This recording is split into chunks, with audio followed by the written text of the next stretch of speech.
ফের ভারতকে আধিপত্যবাদের প্রতীক বলে চিহ্নিত করলেন বাংলাদেশের আরেক অধ্যাপক বুদ্ধিজীবী। এই আধিপত্যবাদের বিরুদ্ধে বাংলাদেশকে সদা জাগ্রত থাকতে হবে মন্তব্য করেছেন অর্থনীতিবিদ অধ্যাপক আনু মোহাম্মদ।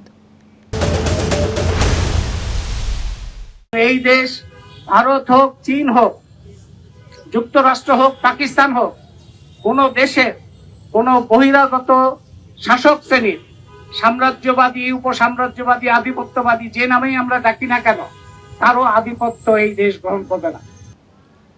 দল বিরোধী কাজের অভিযোগে পথ খোয়ালেন তৃণমূলের দুই শিক্ষক নেতা। কয়েক মাস আগে অভিষেক বন্দ্যোপাধ্যায়কে সরকারে আনার দাবিতে সোশ্যাল মিডিয়ায় সরব হয়েছিলেন মণিশঙ্কর মণ্ডল এবং প্রীতম হালদার।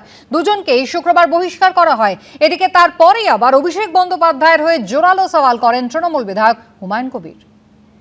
অভিষেক ব্যানার্জি জিন্দাবাদ বলতেই পারি। অভিষেক বন্দ্যোপাধ্যায়কে সরকারে চেয়ে খোলাখুলি সোশ্যাল মিডিয়ায় পোস্ট করেছিলেন এমনই দুই নেতাকে একসঙ্গে দল থেকে বহিষ্কার করল তৃণমূল। আর সেদিনই ফের একবার অভিষেক বন্দ্যোপাধ্যায়ের হয়ে জোরালো সওয়াল করলেন তৃণমূল বিধায়ক হুমায়ুন কবির। কিছুদিন আগে এই হুমায়ুন কবিরই অভিষেক বন্দ্যোপাধ্যায়কে উপমুখ্যমন্ত্রী করার দাবি জানিয়েছিলেন। আমি পুলিশ মন্ত্রী হিসাবে এই মুহূর্তে ডেপুটি সিএম এবং পুলিশ মন্ত্রী হিসাবে অভিষেক বন্দ্যোপাধ্যায়কে দেখতে চাইছি। শুধু অবশ্য হুমায়ুন কবির নন, সম্প্রতি অভিষেক বন্দ্যোপাধ্যায়ের হয়ে সওয়াল করতে শোনা গেছে সৌগত রায়কেও। একই লোক চালাতে পারে নাকি, লোড নিতে পারে একটা এত বড় 10 কোটি লোকের রাজ্য?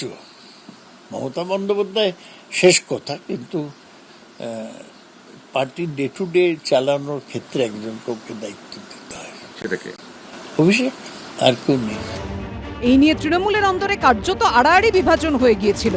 সৌগত রায়, কল্যাণ বন্দ্যোপাধ্যায়রা যখন অভিষেক বন্দ্যোপাধ্যায়ের হয়ে সওয়াল করছেন, তখন মমতা বন্দ্যোপাধ্যায়ের পাশে দাঁড়ান ফেরাদ হাকিম, মদন মিত্ররা।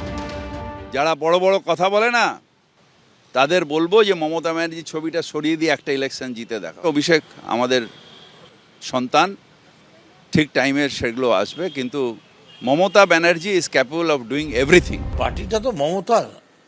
এই যে বড় বড় কথা যারা বলছে, আমি হনু, আমি তৃণমূলের জামাটা ছেড়ে ইলেকশনে দাঁড়াতো, দেখি কত বড় বাপের বেটা কে আছে।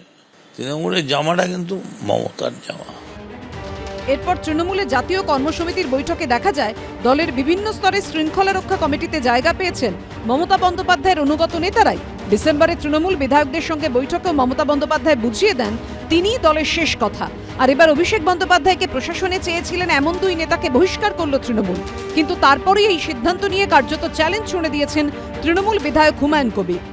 অভিষেক বন্দ্যোপাধ্যায় আমার নেতা, তার নামে পোস্ট না করার কাছে আমি নেত্রীর টুইট করে সেটাও রিটুইট করব, অভিষেক বন্দ্যোপাধ্যায় যেটা টুইট করবে সেটাও রিটুইট করব, আর সেটার মধ্যে তো কোনো শৃঙ্খলা ভঙ্গের মধ্যে পড়ে না। রাজ্যে বিধানসভা ভোটের বাকি বছর দেড়েক, তার আগে জল আরো কতদূর গড়ায় সেটাই দেখার। কৃষ্ণেন্দু অধিকারী, আশাবুল হোসেন ও গৌতম মণ্ডলের রিপোর্ট, এবিপি আনন্দ।